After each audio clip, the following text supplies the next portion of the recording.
Hey guys, so today what I kind of wanted to talk to everybody about was ways to provide protection for fall gardening.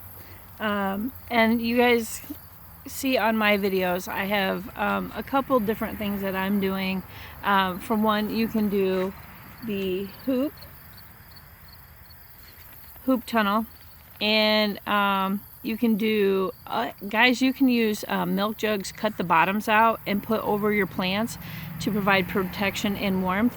There's a thing called cold frame, so basically it is a box with a window on it, and you can open that window and provide when it gets too hot, you can open it and cool it down a little bit.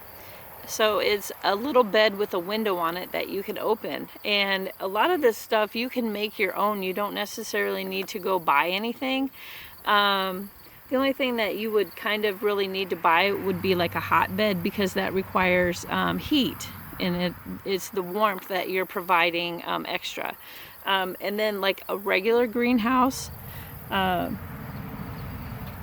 to grow fall plants, and it may be too hot in the summertime, but even the plastic method, this is a micro method that this is my second time using it, and the first time I germinated these tomatoes by doing this micro, and it's just a piece of plastic, guys. So there are many ways that you can start plantings and protection in a fall garden application, because as the weather starts cooling off, they need the protection and the warmth of that bed to sustain them while they're growing in those lower temperatures. So you're kind of basically tricking that plant into thinking that, ooh, it's still warm, so I can still grow. Also, there's a whole bunch of new methods that I'm seeing around. You can use, if you have a high tunnel, which is where the middle is between 8 and 12 feet tall, and there are some high tunnels that can be 6 feet. It really depends on what you're building. Some people are utilizing the compost, the heat from the compost, during the anaerobic and aerobic process as that compost breaks down to heat their tunnels. Yeah, so they're harnessing the energy from the natural breakdown process of that compost in their high tunnels, which is, brilliant idea. So you don't need to add anything extra, and you're gonna make compost anyway. So it's really a great idea. And then we have, as far as that, we also have a couple other different applications that you can use. People are also digging the ground out and making a hoop house that's where half of it is in the ground.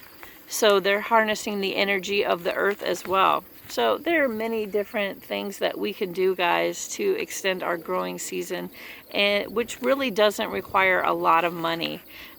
If you're like me and you're pinching pennies to do other ways, and just like we're pinching pennies because we're trying to pay off all our debt so that we can buy our property. We're in that process right now, and it's doing really, really well, guys.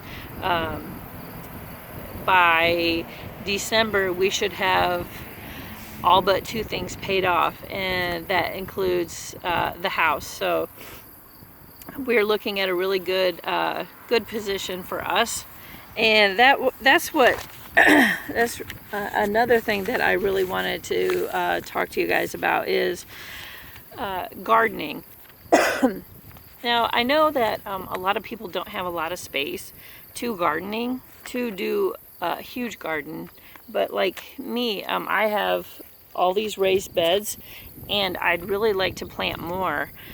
So gardening really puts you in charge of your own food supply, plain and simple. You know how you're growing your food, and you're in control of what you're putting into your body.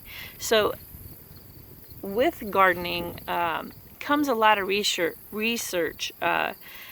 Many vegetables provide other nutrients such as vitamin C, which a lot of people think only fruit provides vitamin C, but peppers provide high amounts of readily available vitamin C.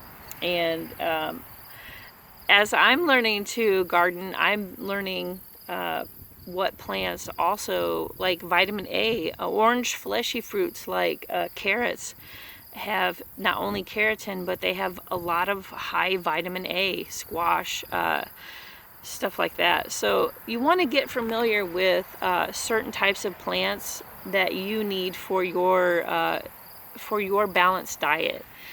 You're in control of it, and you know what your body needs and what you like. So, and also, limited space may mean that you have to strategically plant your crops. Now we know that corn takes a huge amounts of space, so maybe you only plant 1 row of corn and 2 rows of something that you really know that your family really enjoys.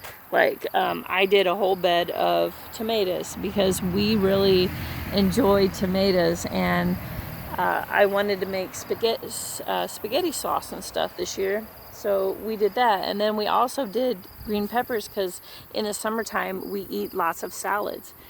So you want to plant to what your family's what they like the best, and you know that they will eat. You don't want to plant something that they really don't like, or only one person in your family likes it. So be smart on your space to utilize all the space that you have, and know what your family likes. So, like, a lot of this backspace right here in this hoop, our zucchini and squash didn't really produce this year, so maybe next year I might plant something else.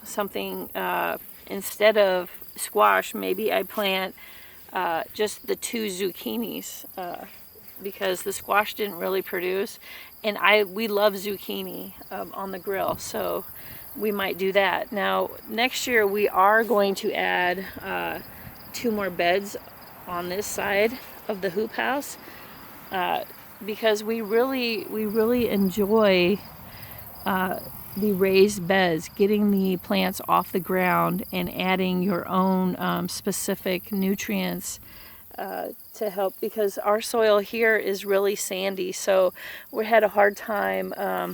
really had a hard time growing anything in the ground. So this is a way that we can control the soil and add really great nutrients that don't have a lot of pesticides and stuff like that. So we can plant naturally by knowing what we're putting in our raised beds. So yeah, so I just wanted to go over some of that information. Just like I might be, actually I'm a new gardener, but I grew up with my parents and grandparents gardening.